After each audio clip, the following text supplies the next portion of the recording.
Hello, hello, hello, and welcome back to another mock draft video. So much has changed since the previous mock draft. Is not even funny. The teams who I thought lock it in, these are the top two picks, have both fallen out of the top three.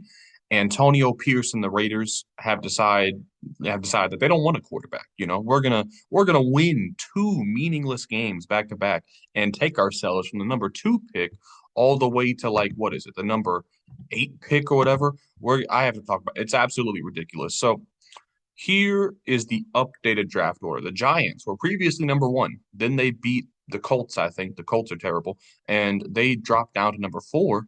And the Raiders won back-to-back games. They go from number two to number eight. Let me quickly address the fan and just anybody who is like, oh man, you're such a bad fan if you want the team to lose right now. No. Being a bad fan, being a bad the Raiders and the Giants have done themselves such a disservice, mainly the Raiders. Winning, listen, this is how I feel. As a fan, I'm a Seahawks fan. So as a Seahawks fan, I want us to make the playoffs every year. Okay? If that's not possible, I would still prefer for us to have a winning record. So I at least could say, like this year, we're eliminated from the playoffs, right? But I still want us to win our final game so we can go 10-7. And I could say as a fan, okay, we didn't make the playoffs, but at least we were a good team, right? But if we can't make the playoffs and we can't have a winning record, then obviously I want us to lose as much as possible so that we can get a high draft pick. Being in no man's land, like where the Bears and the Raiders and the Saints and the Colts are always at, that benefits nobody. If you can't have a winning record and you can't make the playoffs, the best possible thing you can achieve is a high draft pick. So the Raiders right now are doing themselves no favors. It means nothing to win these games. You can't make the playoffs. You can't have a winning record. So why?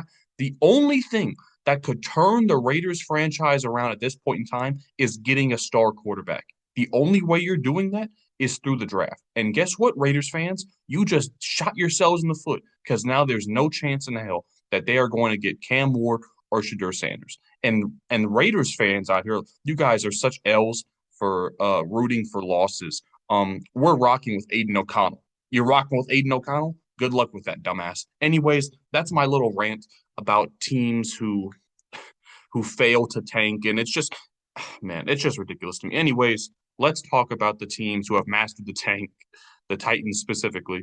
And let's get right into it, man. Thank you for watching. Let's go. Okay, so let's see here. I'll start draft. Sorry. All right, so the Patriots are back at. Oh my bad. I didn't. I only selected the Patriots. I think I gotta select everybody. 1 second. Let's go back to this. And I gotta highlight select all. By the way, this is the last mock draft where we have to guess on the order. The next mock draft I do, the top 15 will be locked. That is very exciting. So this is the last time we're gonna have to do all this guesswork. Okay, so number one overall on the board, what do the Patriots do? For me, this either has to be a receiver, Travis Hunter slash Tedroy McMillan, or an offensive lineman, i.e., Kelvin Banks, Will Campbell, something like that. If they keep the pick, I actually think it would be smart to trade the pick with a team like the Raiders or the Giants here. I think the Raiders would possibly trade multiple first round picks. If the Patriots end up keeping the number one overall pick, that probably is going to be the avenue that I look to explore later on. But for the sake of the argument here, I'm going to have them keep the number one overall case. I think it makes more sense to get an established veteran offensive lineman through free agency and maybe draft the receiver slash cornerback who has the highest upside, the best player in the draft, bar none, Travis Hunter, number one overall, the first cornerback probably ever drafted number one overall, and the first wide receiver drafted first overall since Keyshawn Johnson. Either way, the first in a millennium. Next up, the Tennessee Titans. Shout out to the Titans, man. They realized that Will Levis was not the move, and they activated the tank. I mean, they completely committed themselves to bottoming out. And now, thankfully for them, they have their choice of who they want between Shedeur Sanders and Cam Ward. Now, for the majority of these drafts, I've been giving them Tedero McMillan, Will Campbell, Kelvin Banks, guys like that, because they haven't really been in play for these top two quarterbacks. But now they are. So they're obviously going to draft a quarterback, by the way. You're not rocking with Mason Rudolph. I don't care what anybody says. So, Cam Ward or Shadur Sanders? Listen, honestly, I thought Shadur didn't play too well in their bowl game. I thought Cam Ward, by the way, Cam Ward playing half of the bowl game, people are acting like that's better than just sitting out. No, it's not. You play half the first half of the bowl game, you ball out, you look great, by the way, and then you don't play the second half because why? Because you don't want to get hurt. If you didn't want to get hurt, you wouldn't play at all. So that's such a stupid thing to me. But honestly, I think Cam Ward look he has been far and away the best QB in the country this year. And maybe you think Shadur is more talented, but Shadur is far from a perfect prospect. So I'm just going to go with Cam Ward. He's looked the best, he's played the best, and he is the best in my opinion. All right, moving on. The Browns at 3. Honestly, the Brown. I think it was a news article lately talking about the Browns are expected to bring in competition for Deshaun Watson. And what that means, let me translate for you. They're replacing Deshaun Watson. Okay. They can't go out and publicly say that they're going to cut him or whatever because they owe him $150 million over the next 2 seasons. So they can't say that, but they are absolutely bringing in a replacement, I think, via the draft. So who's the best guy on the board? Shadur Sanders. Poor Shadur. He does not want to go to Cleveland, I can assure you. But have fun, buddy. You're going to the Browns. Number 4, the New York Giants. Well, if you're the Giants, you're absolutely screwed here. What do you do if you're the Giants at number 4? I have no idea. Let's think about this. Well, I don't think you want to draft Jalen Milroe. And think about this. If you're Brian Dable, right? I think it's very likely that they fire either the GM or Brian Dable. I don't think it's a guarantee that they fire both at the same time. But if I had to pick one who I think is going to stay, I think it's Brian Dable. He did win the Coach of the Year and won a playoff game with Daniel Jones, so there's definitely something there. He just needs a quarterback. I don't think Jalen Milroe is going top 5. I just can't see that happening. So I think if you're the Giants, the play in the offseason is either go after Kirk Cousins, go after Justin Fields, or go after the quarterback the Vikings don't bring back. I think they're going to bring back Sam Darnold, so go after Kirk Cousins, Justin Fields, or JJ McCarthy. Those are the 3 options that the Giants should be looking towards. So if that's the case, what do you do here? It has to be offensive line. I'm sorry. The Giants have had a bad offensive line since I've been a fan of the NFL, which is forever. So, yeah, give me Will Campbell, number 4 overall, and the Giants hopefully improve that offensive line some way, somehow. The Jaguars at 5. They're probably going to fire their head coach and their GM. They just need what do they? I mean, they need everything. They need to get healthy, first of all. Not having Trevor Lawrence, not having Christian Kirk and Gabe Davis. I don't even know if he's been healthy or not. He's just been asked. So they need to get healthy on the offense. They could go offensive line here, certainly. That's not off the table, but I really do think the defense is the bigger issue here. So do they go cornerback with Will Johnson on the board? I've been giving them cornerback a lot lately. I think getting Mason Graham and putting him on that defensive line alongside Josh Allen, Eric Armstead, and Travon Walker, that could bring back a bit of the Saxonville era, and that could really get you going and force more turnovers and get more pressure on the quarterback, and that would help your pass defense and your run defense. I think that would be the most impactful pick the Jaguars could make at number 5. Number 6, the Panthers. Listen, bro. I am so sick and tired of everybody, including Panthers fans, talking about Abdul Carter, come and save us, brother. Bryce Young has looked. Bryce Young looks like a franchise quarterback now. Give him weapons, brother. Do you think 35-year-old Adam Thielen's going to be there forever? Do you think David Moore is going to be a reliable weapon? Do you think Jalen Coker is the answer? No. Even Leggett has looked fine, not great. Give this man a number 1 receiver, please. Tedero McMillan is staring you in the face, and you're telling me you're going to draft an edge rusher when you're still trying to make sure that Bryce is successful? Bryce Young's success, I've said this before, I'll say it again. The only shot in hell the Panthers have of being successful is making sure that Bryce Young works out. What do you do in order to make sure that happens? You build a good offensive line to protect him. You give him a run game, and you give him targets to throw to. Sorry, I don't think Jalen Coker and David Moore are long-term pieces at the wide receiver position. So give me Tedero McMillan at number 6, and no way on earth am I going to draft an edge rusher for the Panthers. Number 7. Any day now. Okay, the Jets at 7. Honestly, bro, Aaron Rodgers is terrible. He looks terrible. The offensive line's playing bad. Everybody's playing bad on the Jets. But, brother, there is just simply no way you can justify Aaron Rodgers playing quarterback for the Jets next year. There is no way any head coach on earth is going to take that job knowing that Aaron Rodgers is the quarterback next year. They're drafting a quarterback or they're going after a different one in free agency. But give me Jalen Milroe to the Jets. I did this last time. I'm going to do it again. It's just, listen, Jalen Milroe, he's not a great prospect. At this point in time, I don't think he's a top 10 caliber player, but the Jets are desperate and he's the best on the board. So give me Jalen Milroe at number 7. Number 8, we have the Raiders. And if you're the Raiders here, you're just screwed. I mean, you are forced to, you are forced, if you're the Raiders here, to either roll with Aiden O'Connell or go after the guys I already mentioned in free agency. There are a couple options in free agency this year. That's the good news for teams like the Raiders and the Jets and the Giants. Okay, there are options out there. Even Aaron Rodgers, if you want to torture yourself. But the move here for the Raiders, they have no run game. They have to draft Ashton Jeanty. He's the best player available. He's the best player just on the board, and he actually, out of everybody on the board right now, he has the greatest chance of just changing your franchise entirely. But knowing the Raiders, Ashton Jeanty will be an all-pro caliber player, and they will refuse to pay him, and they'll trade him away, like they did for Josh Jacobs and Amari Cooper and Khalil Mack and David Carr and Derek Carr, et cetera, et cetera. The Raiders have a funny thing of not paying the players that they hit on in the draft. It's hilarious. The Bears at number 9. By the way, the Raiders have to be near the top of the list of just the worst franchises in football at this point in time. Anyways, the Bears at number 9. It's simple for me. Caleb has been the most sacked quarterback in football. Some of that is his own fault, but they need to get better on the offensive line desperately. I'm not even going to consider anything besides offensive line here. And the best offensive tackle in the class, possibly Kelvin Banks, is just sitting right there. Take him at number 9, start him at left tackle or right tackle. I don't care. They need help. Saints at number 10. Honestly, the Saints might be in the worst position in football right now because you got so many old guys on this team. Demario Davis, Tyron Matthew, Cam Jordan. On the offense, you got guys like, I mean, even Derek Carr. You have so many older players who you're paying a lot of money to, but they're just not good enough to get you to the playoffs.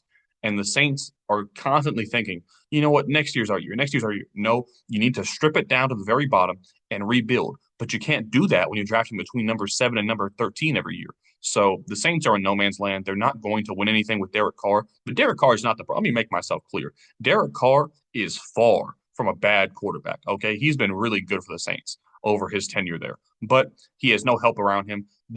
The Saints' top 3 receivers on the roster right now were not on the roster when the season started. Okay, so the Saints have nothing going for them. But honestly, I was going to go defense here, but brother, Chris Olave might retire due to how many concussions he's had. They need a receiver, brother. Please, Luther Burden is staring you in the face right here. Just draft Luther Burden. I mean, it's just, please do not repeat the cycle of missing on defensive line picks. Give yourself a weapon moving forward.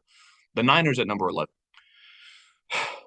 You're in a great position here. If you're the Niners, I know the season was terrible, but you got Abdul Carter, possibly the best edge rusher in the class. Will Johnson, possibly the best corner in the class. Malachi Starks, possibly just the best safety. You got all these guys staring you in the face. What do you want if you're the Niners? Offensive line certainly is a position you could address. Here's my thought process for the Niners. Man, both. I mean, Abdul Carter and Will, they're both such good players. Staring you in the face right there. It's tough, man. It really is tough. I'm going to go with Will Johnson. I'm just going to go with Will Johnson. I mean, they could go so many avenues there, but I think boundary corner next to Travarius Ward has been a need for a long time. Give me Will Johnson, put him on the outside, and they're good. The Colts at 12. It's Malachi Starks. I mean, yeah, it's Malachi Starks. The defense, by the way, just made Drew Lock look like an MVP. He had 5 touchdowns against the Colts defense. I will not explore any scenario where they do not draft a defensive player. It is a bad situation right now in Indianapolis. They need help. Number 13, the Cowboys. Well, you can't draft Ashton Jeanty, but I don't even know if you want to because Rico Dowdle has actually been pretty good for you. Is it defense here? You know, pairing Abdul Carter, because DeMarcus Lawrence is getting older and you lost Dorrance Armstrong and Dante Fowler in free agency, pairing Abdul Carter with Micah Parsons could be legendary. It's staring you in the face right there. I think they do it. I think they do it. Abdul Carter paired with Micah Parsons, I mean, that just the possibilities are endless there. They could have be the best duo in the NFL moving forward. Cardinals at 14. I mean, the offense has struggled. The defense is not great. There's really just it's a lose-lose situation here if you're the Cardinals. It looks like the majority of people go offensive line here. They got Paris Johnson. Was it last year or 2 years ago? I think it was 2 years ago, actually. Um, what do you do here? What do you do if you're the Cardinals? I feel like it's a little too high to draft interior defensive linemen. Maybe you do just go tackle. Maybe you do just go tackle and think to yourself, if we improve the offensive line, Kyler Murray will get better and everything else will improve. So, I mean, the Cardinals at this point in time, I just feel like they need to try and give themselves a shot of having a good offense. So maybe offensive line is the move. Give me Josh Simmons. By the way, pairing him with his teammate at Ohio State, Paris Johnson. I actually like that now that I think about it. Miami Dolphins at 15 here. They're saying offensive line is a need here. So is cornerback. How long is Jalen Ramsey going to be there? Um, let's look at the analysis here. A lot of people go offensive line. Starks off the board, Johnson off the board, Banks off the board. Is this offensive line or is this quarterback? I think Benjamin Morrison here could be very interesting, but I also do see the need for offensive line help for Tua. Give me Wyatt Milam here. He has versatility. He could play guard. He could play tackle at the NFL level. Teron Armstead is not getting any younger. The Dolphins, I do think offensive line should be the priority for them. Bengals at 16 here. Well, it's pretty simple here. Are you going to pay Trey Hendrickson and let T. Higgins walk in free agency, or are you going to pay T. Higgins and let Trey Hendrickson walk in free agency? That's what the Bengals have to decide between. Those are the only two options I'm going to explore in this entire draft. They no longer need to draft running back because Chase Brown has emerged as a star. Um, so I'm going to assume that they pay the best pass rusher in the league this year over their second best wide receiver. And that's the reality. T. Higgins is a lot of teams' number one. And he's going to make a lot of money. T. Higgins is probably going to make $100+ million in free agency this year. But Trey Hendrickson, if they don't have Trey Hendrickson, they're the worst defense in football by a mile. So they need Trey Hendrickson more than they need T. Higgins. And as a result, you can draft a replacement for T. Higgins. You already got Yoshi Vosh on the roster, who's honestly, let me throw a theory out there for you. You already have Yoshi Voss on the roster, who's had a really good sophomore season. How about in free agency, you bring back Tyler Boyd, who obviously has a well of knowledge and experience with Joe Burrow and everybody, and your receiver core next year is just Jamar Chase, Yoshi Voss, and Tyler Boyd. That sounds like the plan to me. How about we improve this godforsaken secondary in Cincinnati and give me Benjamin Morrison at cornerback? I like that a lot. You pay Trey Henderson, you let T. Higgins walk in free agency, you draft a cornerback, and you bring back Tyler Boyd. That seems like the best possible solution for the Bengals this offseason. Okay, anyways. The Falcons at 17. It has to be pass rush. That's the only thing I'm even looking at here. The question is who. This draft is absolutely loaded. There will be 4 or 5 guys drafted in the second round this year who are first round talents on the defensive line. It's just that solid. So, if that's the case, who do you go with? I mean, the options are literally endless. I'm just going to go with Jalen Walker. He has been shooting up draft boards as of late. He's so versatile. You can use him like a Caden Ellis. You can put him on the edge, inside, outside. It's just he can do it all, honestly. So Jalen Walker to the Falcons. Seahawks at 18. Honestly, if Jalen Milroe was available, I'd give us Jalen Milroe. He is not available. Is it just offensive line again? Let's actually just spend a top 20 pick on an offensive lineman. I feel like that's the best thing we can do at this point in time. Cam Williams, Ariante Ursary. Those are the two guys I'm looking at here.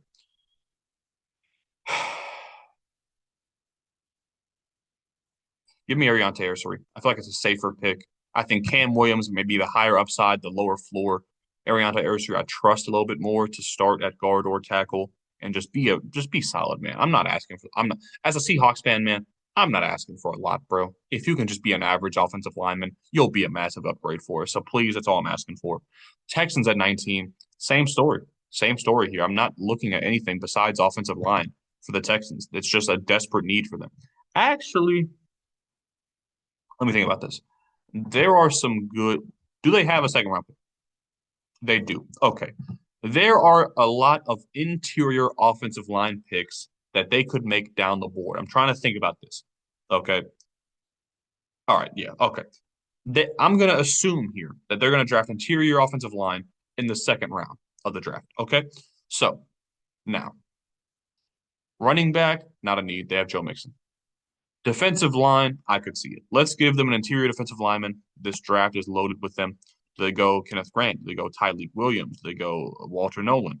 I'll give them Kenneth Grant out of Michigan. Run stuffer, put him in the middle, and let Daniil Hunter and Will Anderson go to work on the outside. I like that a lot. Broncos at 20. I mean, it's just going to keep being, well, I'll actually give him tight end. I'll give him tight end. Wide receiver, I mean, Marvin Mims has kind of broken out lately, and I was hoping he would. He seemed like a guy who had a lot of upside if he had the right quarterback back there. So now you have Marvin Mims and Cortland Sutton. Troy Franklin is a guy that I'm hoping kind of emerges from that group. So Deshaun Vale you have there as well. So maybe they just roll with the receivers they have. Give them an upgrade at tight end. I think that could be the most. That could be the position that helps them the most. Tyler Warren, I do think is better than Colson Loveland. He's just more versatile. I see Colson Loveland as more of a big receiver than an actual tight end. I think you can line up Tyler Warren at tight end, at fullback, hatchback, or H-back, whatever you want to do. And he's just more versatile than Colson Loveland. That's what it comes down to for me. Buccaneers at 21. I do not know why tight end is their number one need. Unless Cade Otton is a free agent, he has balled out this year. The Buccaneers do not need tight end. Let me clarify that. Now, defense is what they do need. Do they go edge rusher? Do they go cornerback? At this point in time, I'm going to say cornerback is the bigger need, especially considering they have a second round pick and there's going to be so many options on the defensive line in the second round. So Buccaneers go cornerback here, and it's pretty obvious for me here. Well, maybe it's not. Chavon Revel is a guy who, with his athletic traits and attributes, is a first round talent. But then you got guys who played this season, were healthy, and showed off a lot of good tape this season. That's Trey Amos out of Ole Miss and Jahdae Barron out of Texas. I'm going to assume that the Buccaneers want to go with a guy who does not have the injury concerns around him.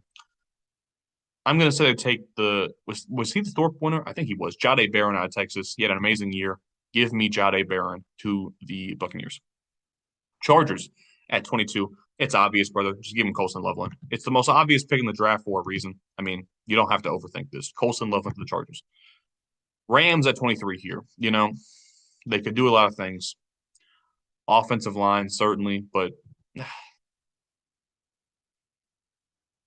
yeah, I'll give him a tackle. The Rams' offensive line has been shaky for a while now, ever since the Super Bowl. So give me Cam Williams at tackle. It's a really good player. It's great value at 23 to get Cam Williams. So yeah, put him right there on the Rams. They're probably really happy with that.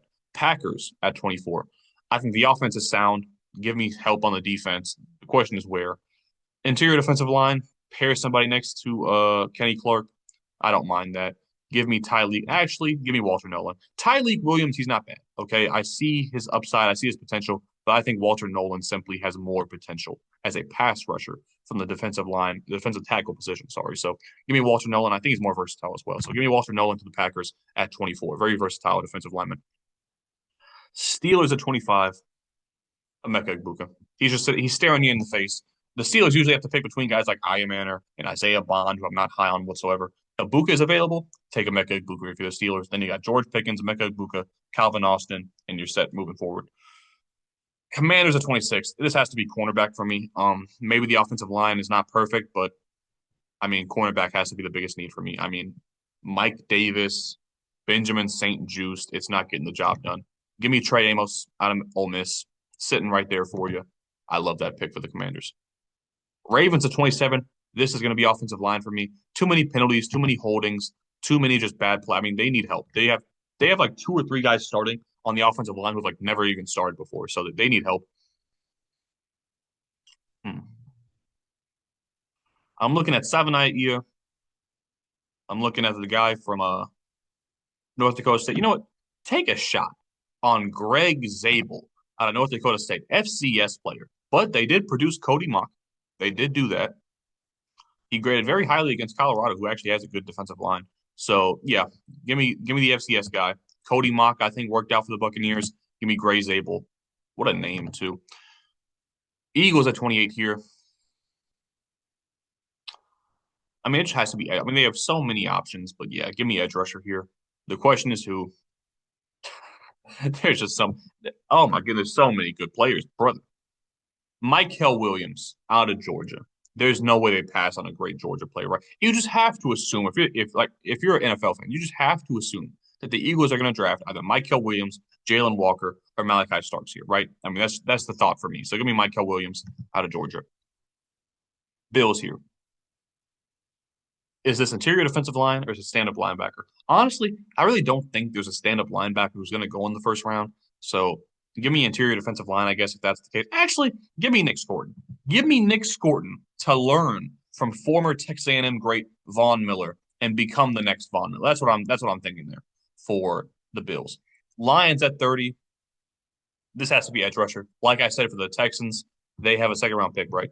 Yes, they have a lot of options at interior offensive line. Give me one of these great edge players right here for the Lions. Shamar Stewart, who's the guy I'm looking at here?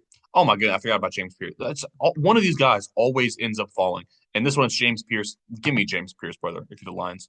Vikings at 31. It's gonna be corner. It's gonna be corner. Siobhan Rebel is right there, bro. Siobhan Rebel is right there, and they could bring back Aaron Jones, man. Aaron Jones had a really good year. They don't need running back, and if they do, they can draft on the third or fourth round. Look, Bucky Irving was like a third round pick or fourth round pick, brother. So Vikings at 31. Give me Siobhan Rebel. It's shaking up really well right now. Chiefs at 32. I mean, you have so many options if you're the Chiefs. I think I don't really think tackle is available at this spot right here. I mean, tight end neither. The best like possible. I mean, Omarion Hampton for me is the dream pick for the Chiefs. I just feel like they like the Kareem Hunts, they like the Pachecos, they like the big physical backs, right? They also like the backs who can remove out of the backfield and make plays with them. I mean, Travion Henderson or Omarion Hampton, I think honestly, are the two guys I'm looking at here. But Omarion Hampton, brother, behind the Chiefs' offensive line, Amarion Hampton could be miles better than Pacheco. And that's not an insult to Pacheco, but wasn't he like a seventh round pick or an undrafted guy? Pacheco was not even a really good college running back. Amarion Hampton is a dominant college running back who behind the Chiefs offensive line could be brother. I mean, he could take this offense to another level. So give me Amarion Hampton at 32. And that is going to be it for this mock draft. I'll scroll down so you can see it. Next mock draft, I will do a 2 round mock draft because we will know the order. It will be locked in for the top teams. We won't have to do all this guesswork. And yeah, man, I'm excited, bro. Draft time is becoming more and more real by the day. So leave a like if you enjoyed, subscribe if you're new, and I will see y'all on the next one. Peace.